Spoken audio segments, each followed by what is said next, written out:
2 Timothy chapter number 3 and verse number 1. Kung na nasa amen. Ito na maningdong paliw para sa pagbasa sa pulong sa Diyos.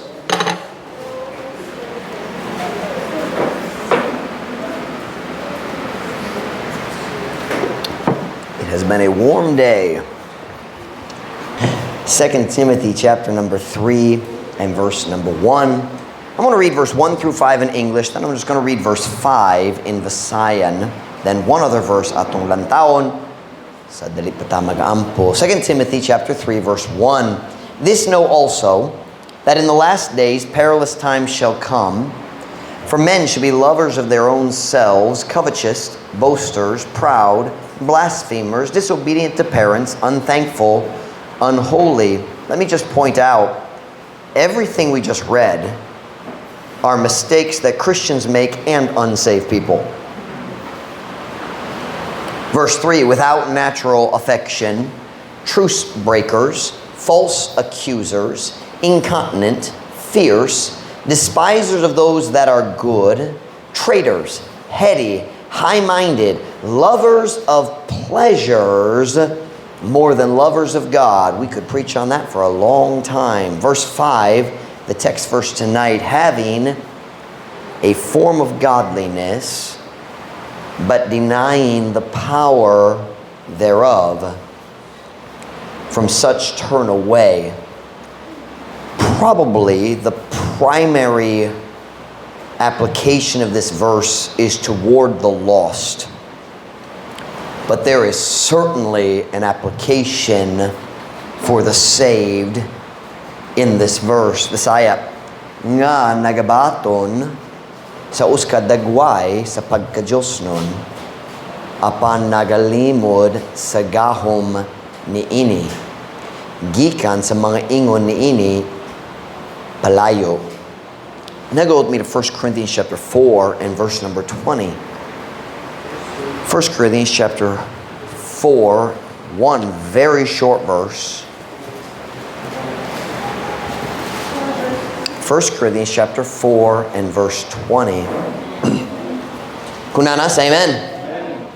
For the kingdom of God is not in word, but in power.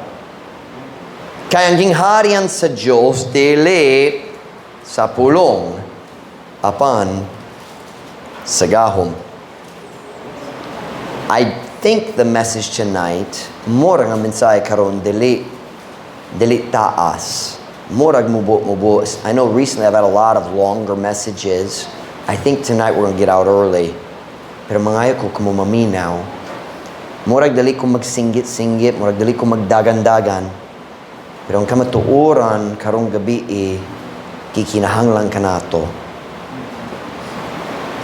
Title of my message tonight comes from verse 5 of 2 Timothy 3, a form of godliness.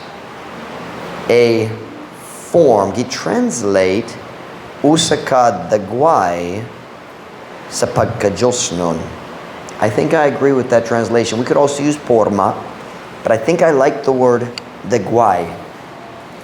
Nagampo na ta, dayon ko mo makalingkod para sa mensahe karon.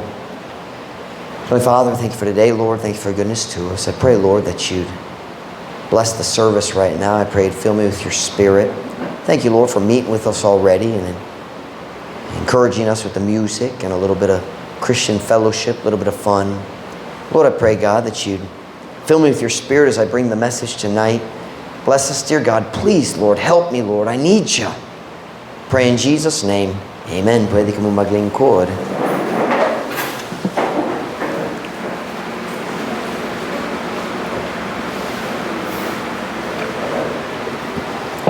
Murag, mobasa ko sa daghan sa akong outline karon. Gisulat na ko halos tanan nga Bisaya. Pero mangayo ko nga kumumaminaw, palihog. Basin, ang pinakadakong katalagman sa atong panahon, mao ang malukpanon pagkawad-an sa espirituhanong gahom diha sa katawhan sa Diyos. Sa pulong malukpanon, gikan sa lukop, meaning sa tibo o kalibutan. Lukop sa kalibutan, malukpanon. Si Jesus misaad sa iyang mga disipulo diha sa Acts chapter 1 verse 8, "But ye shall receive power. After that, the Holy Ghost has come upon you, and ye shall be witnesses unto me, both in Jerusalem, and in all Judea, and in Samaria, and unto the uttermost part of the earth." Apan kamo makadawa og gahom, you could also say modawa diretso, kay kanang English, modawa gyud.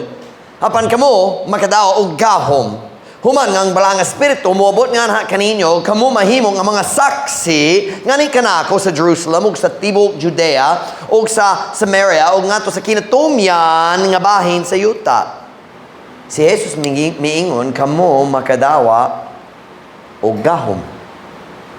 Pero kung mulantaw ka sa kinabuhi sa kadaghanan sa Kristohanong karon, walay gahom imong makit-an. Pero kung mulantaw ta sa Book of Acts, mutkita ta ni init nga gahom balik-balik sa murag tanan chapters. I didn't look to make sure, pero halos tanan chapters sa Acts, we see this power, this supernatural power. Turn with me to Acts chapter 4 verse 33. Mag-Bible study ta gamay. Acts chapter 4 verse 33. Acts chapter 4 and verse 33.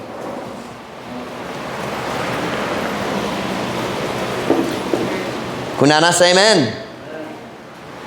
Give another second. Sa Bisaya, buhat. Acts chapter 4 and verse number 33. "And with great power gave the apostles witness of the resurrection of the Lord Jesus, and great grace was upon them all." Bisaya, "Og pinaagi sa dakong gahom, mi pamatuod ang mga apostole sa pagkabanhaw ni Ginoong Jesus o dakong grasya ang anaa kanilang tanan." Sa diyang mga apostol nag-istorya, ang gahom sa Diyos anaa sa matag pulong. Sama sa gunpowder, sa luyo, sa uskabala, ang gahom sa Diyos ang nagpusil sa ilang mga pulong diretso sa kasing-kasing sa mga taong naminaw. Pero dili sila lang ang napuno sa gahom, dili ang mga apostles lang. Si Stephen pun, wala ta kabalo kanusa siya naluwas, kung naluwas siya diya sa panahon sa kinabuhi ni Kristo, or naluwas siya diya sa Pentecost, wala ta kabalo, pero dili siya apostle. Nahimot na siyang deacon sa church, pero ang requirement aron mahimong uska deacon mao ang pagpuno sa balang espiritu. So before he even had a position of authority or any kind of leadership in the church, any kind of a position, he was already filled with the Spirit of God. Turn with me to Acts chapter 6 verse 8, and we're going to look at a few verses about Stephen.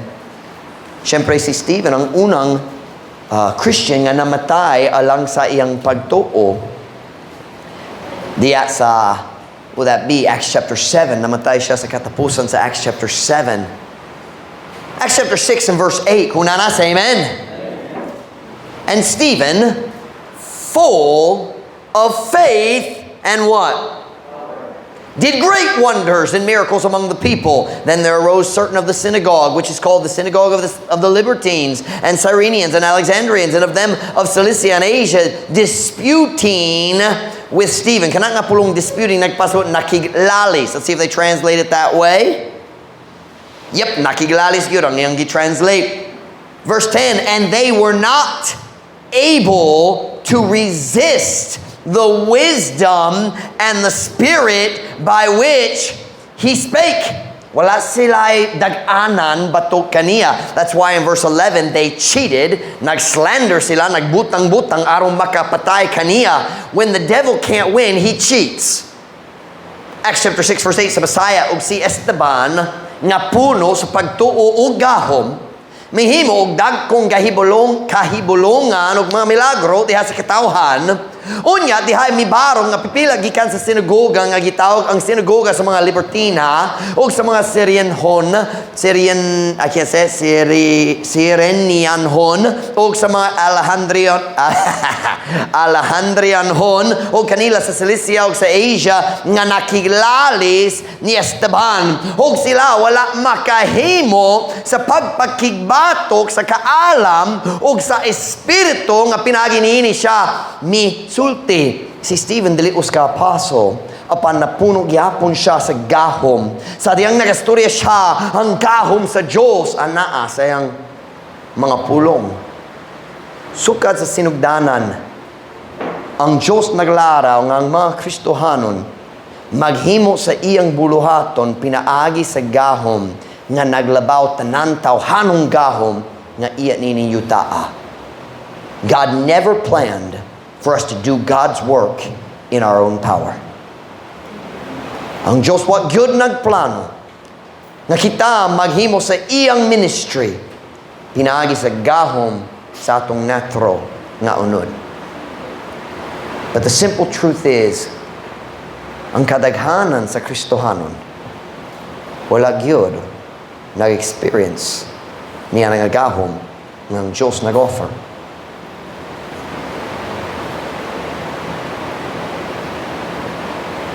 Daghang Kristohano wala nagsulay mo alagad sa Diyos o kung dali mo alagad sa Diyos dali kinahanglan sa gahom.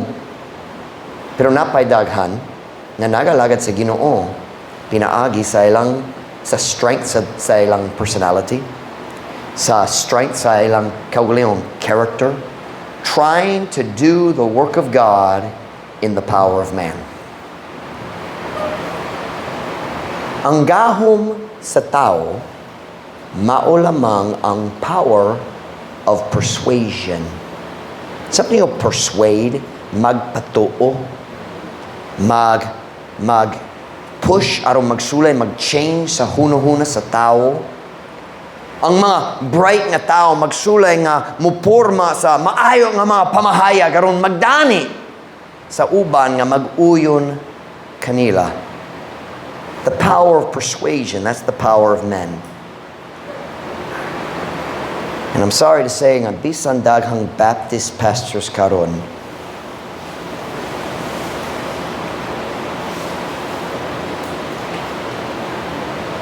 have forsaken the power of God and traded it for the power of persuasion.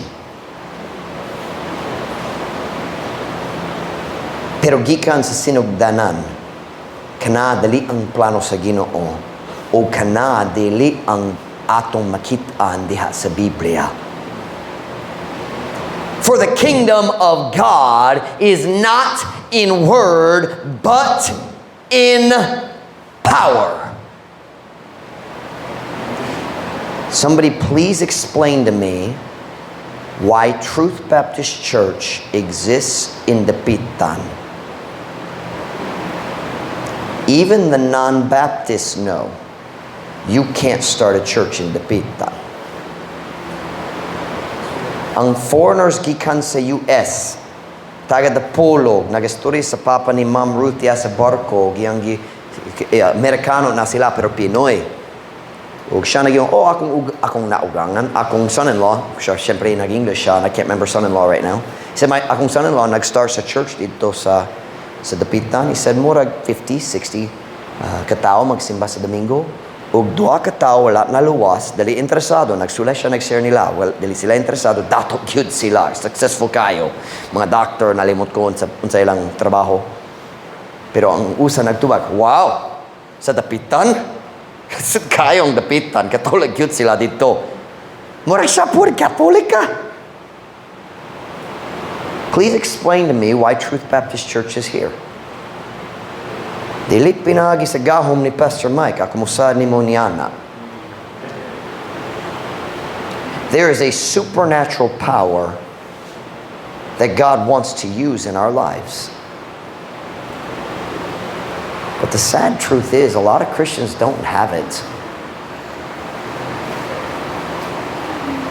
Putana, sugod na ba kang naggamit sa sapatos sa pagduktok sa uskalansang. You ever done that? Kaya walay martilyo, walay bato, walay kahoy, sapatos na lang. Chanilas man, magdongdoing lang. You ever done that? Lisod, di ba? Kana man ang perpektong ilustrasyon sa uskataw nga nagsulay mo gamit sa iyang human persuasion aron mausob ang kinabuhi sa uban. You listen to me. Human persuasion can change minds, but not hearts.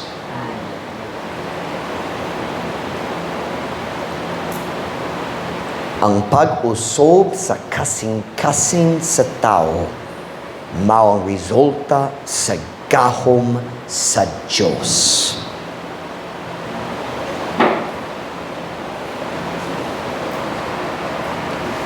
Gikan sa sinugdanan, nagtingwa ang Diyos nga siya man ang moduktok sa gamay nga lansang sa atong mga pulong gamit ang martilyo sa iyang gahom.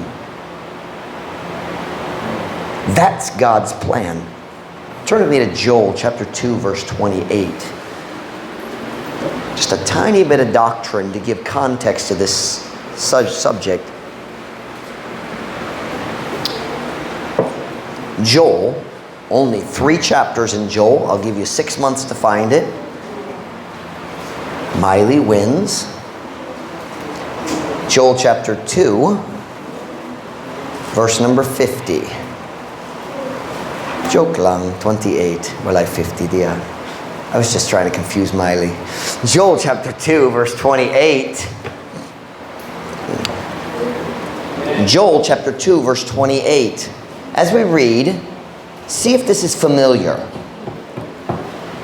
Kay kini nga verse gi-quote sa famous nga mensahe diha sa Acts. Joel chapter 2 verse 28. Kuna na say amen.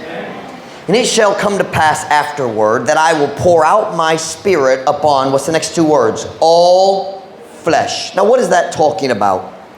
Diha sa panahon sa Old Testament, ang gahom sa balang espiritu dili available man alang sa tanan tao niya ng panahon na.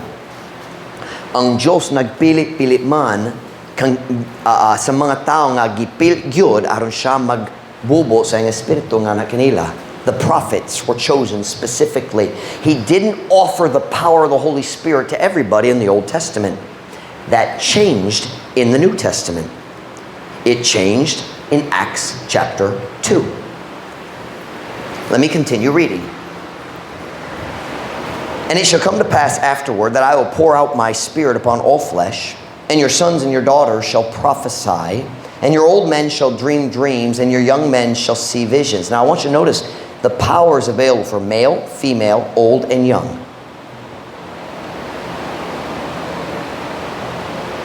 And also upon the servants and upon the handmaids. In those days will I pour out my spirit. So, ang balang espiritu, ang gahom sa balang espiritu, available pod para sa mga sulugoon. So, depende sa imong kahimtang sa society.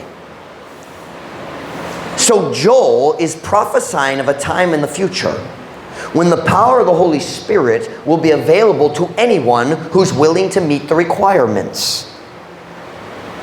Let me read it in Visayan. O kini mahitabo sa pagkahuman, listen to Visayan. Afterward, later lang. Nga ako mo bubo sa akong espiritu nganha sa tanang unod. Ug ang inyong lalaking mga anak, ug inyong babaeng mga anak, managpropesiya, ang inyong tigulang nga mga lalaki, mga nagdamgo ug mga damgo, ang inyong batanong mga lalaki makakita og mga pananawon, ug usab nganha sa mga sulugoon, ug nganha sa sulugoon nga mga babae niadtong mga adlaw ako mo bubo sa akong espiritu. This passage right here, gi-quote ni Peter diha sa sermons of Pentecost. Ang mga tao nakadung sila, they were speaking in tongues. God gave the temporary gift of tongues. O ang tao nagbinuwang na hubog man sila. O si Peter nagtinog nagwala. He said, men and brethren, dili sila hubog. It's only 9 o'clock in the morning. Wala pa time mahubog. Kahit wala joke niya na kahit dito sa Biblia mas dili isog kayo nga limnon. Wala 3 hours dili paigo nga mahubog kay luya dili kuskan gyud dili isog karon maka duga mi daghanon mas isog pero mas lusod kay wala sa refrigeration technology uban pa. But he says they're not drunk. Why claro? He said kini gihiskot ni Joel, and then he quotes those verses. He says ang inyong nakitan karon maong pagbubo sa balang espiritu nganhi kanamo, and then he preached the sermon on Pentecost. Am I making sense to y'all? Pero naidahang tao karon nga ganan magsulti, pero kana nga gahom available lang para sa mga apostles, kana wala na ilabot karon. People call it the doctrine of cessation. The word means cease. Hunong. Ang balang espiritu delete na mo hatag sa gahom. And they confuse themselves about different gifts of the Spirit. So we do need to answer the question. Kana nga gahom? We've already proven, dili alang sa apostles lang, kay si Peter pud. Diba? But that doesn't prove it's available for us. But it's very easy to prove. Peter said to them, now watch now. Let me give you time, alright? Kini ang panahon ni Joel. I don't remember when Joel preached. I should have looked, but I don't remember. Okay? Si Joel, dugay na, wala pa sa panahon ni Peter o Jesus Christ. He said, ang panahon mo bot ng balang espiritu, maangkon na sa tanan tao nga maluwas na kung bot sila mag-fulfill sa mga requirements. Okay? Dayon, ang panahon niya bot sa Pentecost. And Peter said, hey, ang iyang gipropesya, gituman na karon. But look at the next two verses. How long will this power of the Holy Spirit be available? Look at verse 30. You're going to learn something right here. Joel 2 verse 30. Kung nanasa, amen. And I will show wonders in the heavens. Now that's interesting. That didn't happen at Pentecost. I will show wonders in the heavens and in the earth. Blood and fire and pillars of smoke. What is that? Verse 31. The sun shall be turned into darkness and the moon into blood. That is not when Jesus died on the cross, because the moon turned into blood. Let's keep reading. Before the great and terrible day of the Lord come. Let me read it in the sign and then I'll explain. Uga ko mupakita og mga kahibulongan diha sa kalangitan ug diha sa yuta, dugo ug kalayo ug mga haligi sa nga aso. Ang adlaw pagahimuon nga kangitngit ug ang bulan ngadto sa dugo. Sa dili pa ang dako ug makalilisang nga adlaw sa Ginoo moabot. Do you know what that's describing? The tribulation and second coming. So watch. Joel said, padulong ang panahon nga maangkon ang gahom sa balang espiritu ni bisang kinsa nga naluwas ug buot mag-fulfill sa requirements. Dayon niabot ang Pentecost ug si Peter nagingon kini manggod ang fulfillment sa iyang propesya. Kanusa kini nga propesya mo tapos. It goes from Pentecost until the tribulation. He skipped from Pentecost straight to the tribulation. Guess what? We're right in the middle of that somewhere. The power of the Holy Spirit is still available. No, your pastor's not a charismatic. I just believe the Bible. Dahang Baptist na hadlok nga magwali kabayan sa gahom sa balang espiritu, kay diretso na uban nga magatake nila mo sulti, oy, charismatic ka, Pentecostal, buwang yun mong doctrine, unsay sunod, you're gonna start talking in tongues. That's what people are afraid of. No. I just believe the Bible. Ye shall receive power.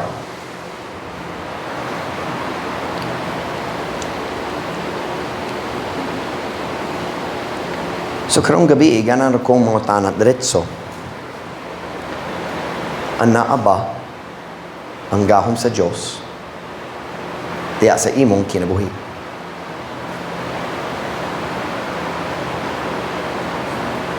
Sa pagkatinuod, murag alang sa kadaghanan kanato, ang tinuod tubag niya na mao gamay usahay. If you're a soul winner, nag-experience ka murag gamay, kaniyang buntag na mga soul winners nag-share, And kaila ko sa background story sa gishare ni mo, Michael, wala ko nag-warn ni mo, pero kabalo ko lusuri ha. So, wala ko sure unsa may tabo, kay kabalo ko unsa iha. So, ang gihatag ni Michael, and sa dihang nagduol ko, human sa pag-share, kana nga tao gahi, gyud, na mga luha, dere. That's God's power. Or basin Brother Michael's breath. Wala ko sure.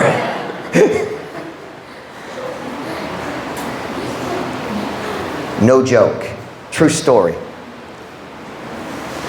I didn't even tell you this. Gahapon sa buntag, nag-motor ko.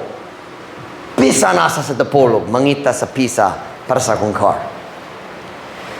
Niabot ko sa uska shop dito, layo-layo, padulong sa south niya, dool-dool sa west side Baptist Church. Niya nang dapita sa Dapolog. Nakaplagan ako ang shop, wag yun, nakita na ko sa una, nag-ready ko mag-left turn na pick-up truck padulong, ug nag-stop siya, arong maka-left turn ko atubangan niya, na-surprise ako, nga naman siya, I said, wow, na mga buot nga tao, bisan sa Dapolog, usahay. And nag-left turn ko, and I got off my motorcycle, and the pickup truck nag-stop dere. Pastor!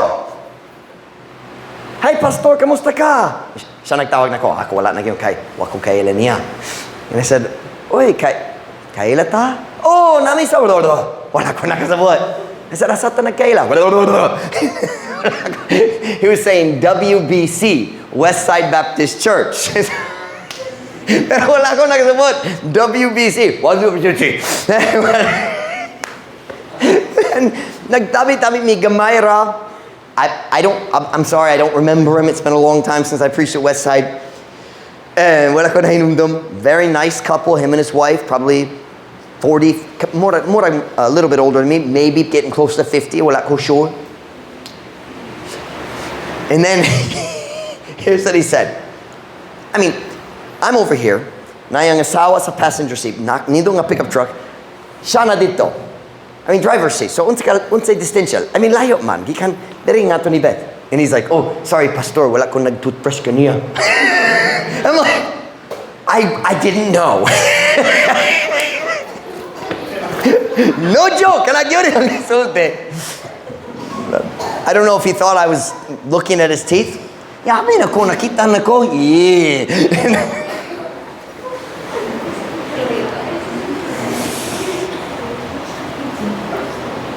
Akong pangutanak karon.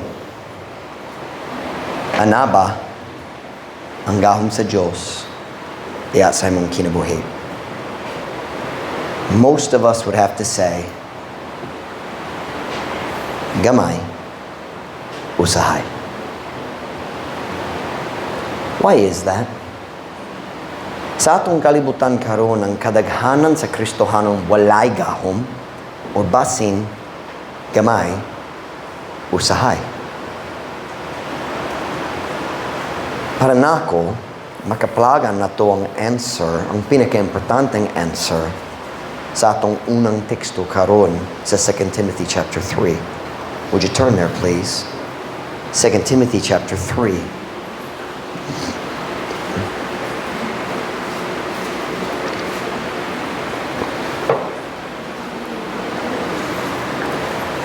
Second Timothy chapter 3.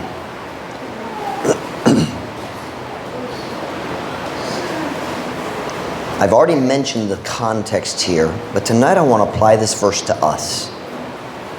2 Timothy chapter 3 verse 5. Kunana, say amen? Amen. Having a form of godliness, but denying the power thereof. From such, turn away. Nga nagabaton sa uskadagway sa pagka-Diyos nun, apan nagalimod sa gahom ni ini, gikan sa mga ingon ni ini, palayog. Earlier I mentioned na mga Baptist na hadlong nga magwalik kabay ni ini kay na uban mag-accuse nga mahimong ka charismatic sa imong doktrina. Watch. Kana man ang mga tao nga nagalimod sa gahom. They say, wala kaya special nga gahom diya sa imong sowing. Well, kana dili tinuod. Kana gikan sa panahon sa apostles, wala pay labot para nato karon. They deny the power. They say, ang Diyos dili na maghimo niya na karon. Dili ka makatukod sa church karon. Dili daghang tao maluwas. Imong mga sowers mag-sowing sa gahapon, 45 people say, murag dili tinuod. They're denying the power. The power to change lives, save souls in an instant. But I want to focus right now on that phrase, having a form of godliness. Daghang Kristohano na ay dagway sa pagka-Diyos nun. Kung ang ubang Kristohano mo lantaw sa ilang kinabuhi, mura silang Diyos nun man. Sakto ang ilang pamisti. Sila mo dala sa ilang Biblia sa church, matag service. Sila kabalo sa mga songs nga kantohon dito sa church. Sila kabalo sa mga stories sa Biblia. Sakto ang ilang paagi sa storyahanay.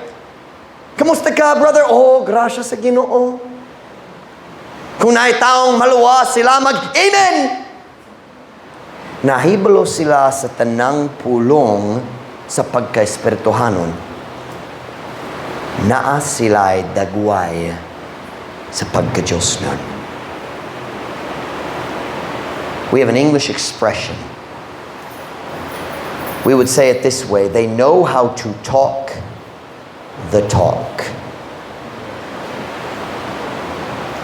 But may I say tonight, there is a big difference between talking the talk and walking the walk.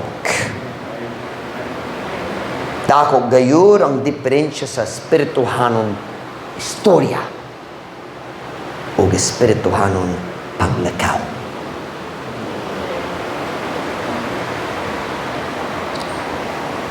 For the kingdom of God is not in word, but in power. Kaya ang gingharian sa Diyos, dili sa pulong, apan sa gahom. Now, for the next few minutes, kanahan kong mag-change topic gamay, aron mohatag kaninyo sa simple nga illustration. But I forgot it in my office. Just a moment.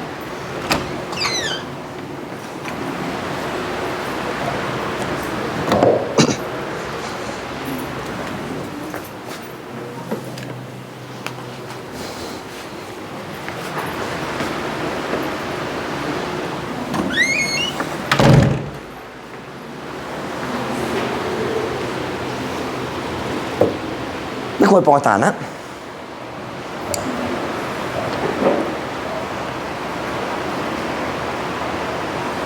Unsa man eh? Sumit sa mga utos story ko. Itlog ba ni? Mau ba? Itlog ba? Dili itlog ni? Dili itlog? Kini na ay dagway sa itlog. Pero walay sulod.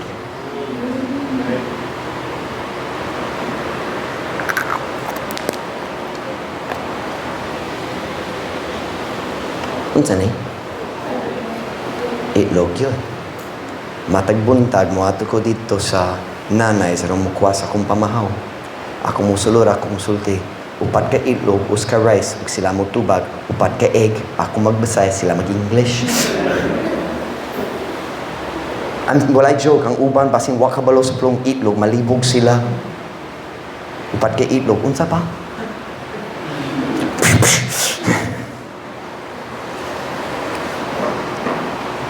Unsa man ni? Kini ang tinuod nga itlog. Kana ba ka mag-test para nako? Hikap ra? Ayaw mag-break, ako mo patay ni mo, ha? Tinuod ba? Bugat ba? Kana ka mo test? Tinuod ba? Kahit siya? Sama-samang ulo? Thank you, Gladys.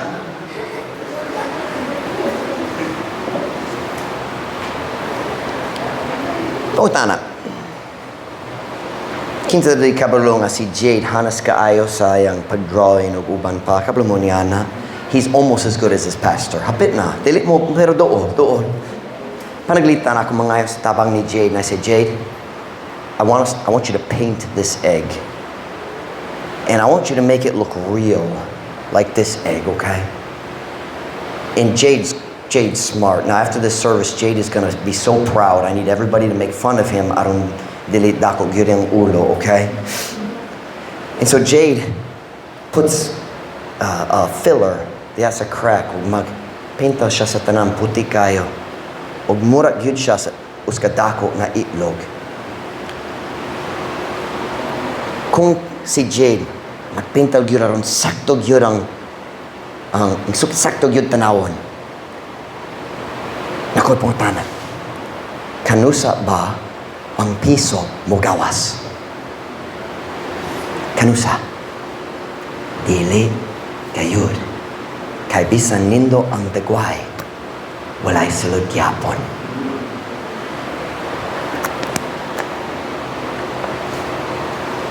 Kini nga itlog walay gahom sa pagpamunga sa bisan unsa nga buhi kay naa siya'y dagway lang, wala siya'y sulod. Naidaghang Kristohano nga sama gayud ni ana. Nakakatun na sila sa dagway sa pagka-Diyos nun. Pero sa sulod na ay dakong bakante.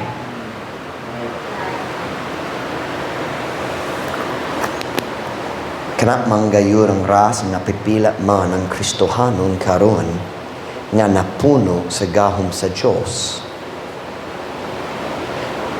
Kay ang ilang pagka-Dios nun usa ka dagway lamang. Having a form of godliness but denying the power thereof. Nga naman na ay Kristohano nga maglimod nga naay gahom diha sa Dios nung pagkinabuhi. Kay wala sila'y gahom, kay wala sila'y pagka-Dios no.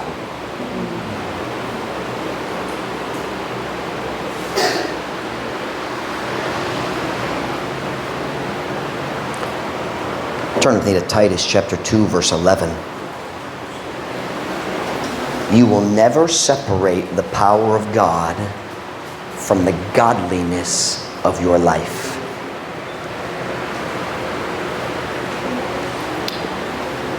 Titus chapter 2, verse 11, two of my favorite verses in the whole Bible. Titus chapter 2, verse 11. Kung nanas, amen?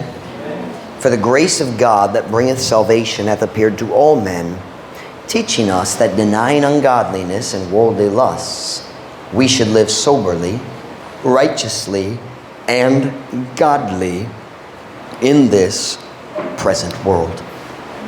Kay grasya sa Dios nga nagadala og kaluwasan, nakapakita na ang ato sa tanang mga tao, nga nagatudlo kanato, so ang grasya sa Dios nagatudlo kanato, nga sa nagadumili sa pagkadali Diyos noon ug sa kalibutanong mga kaibog kita nga magkinabuhi nga maligdong matarong ug Diyos noon ni ining kalibutana karon. Kanusa ang Diyos kanahan nga kita magkinabuhi nga Diyos noon ni ining kalibutana karon.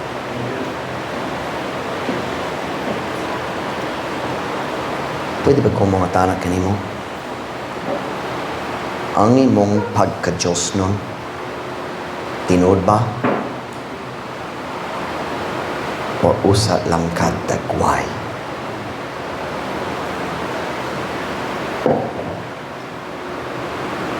Asa ni ini ang imong kinabuhi? Na mga Kristohanon Magdala-dala sa ilang Biblia sa church. Pero dili gayud mo basa gikan sa Domingo ngadto sa Domingo.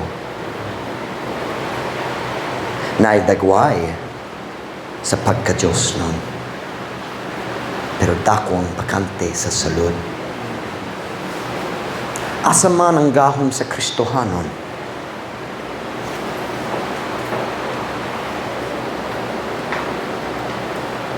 Kauban sa Diyos nun, walay sulod.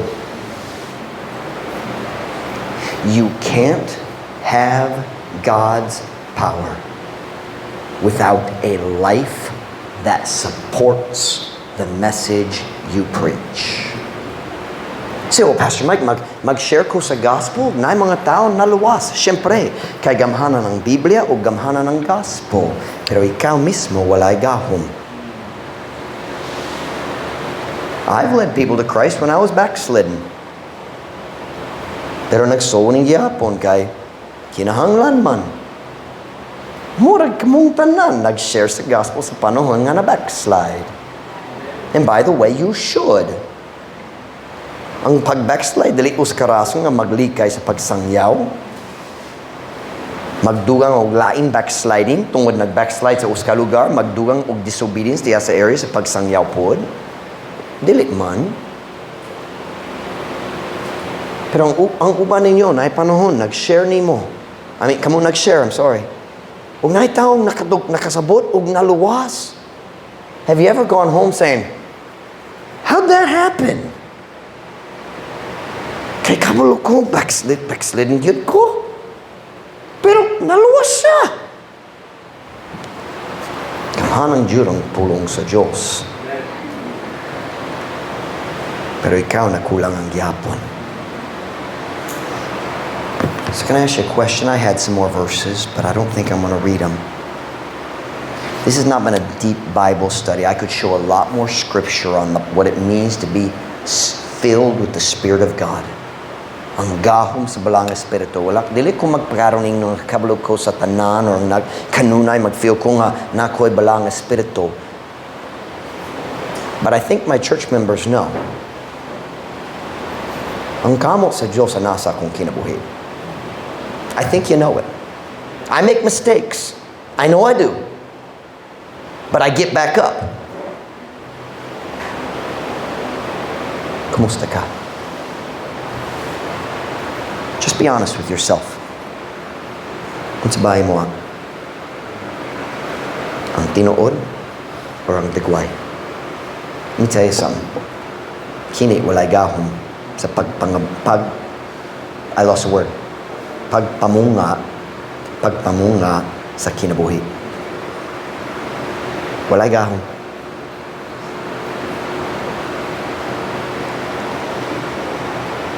I have two other verses. I'm not going to read them. Akong pangatana lang. Naabay bisan unsa sa mong kinabuhi na nagpubong kanimo gikan sa gahom sa Dios. Bisan unsa nga gitago. Listen now. Kana wala gitago gikan sa Ginoo.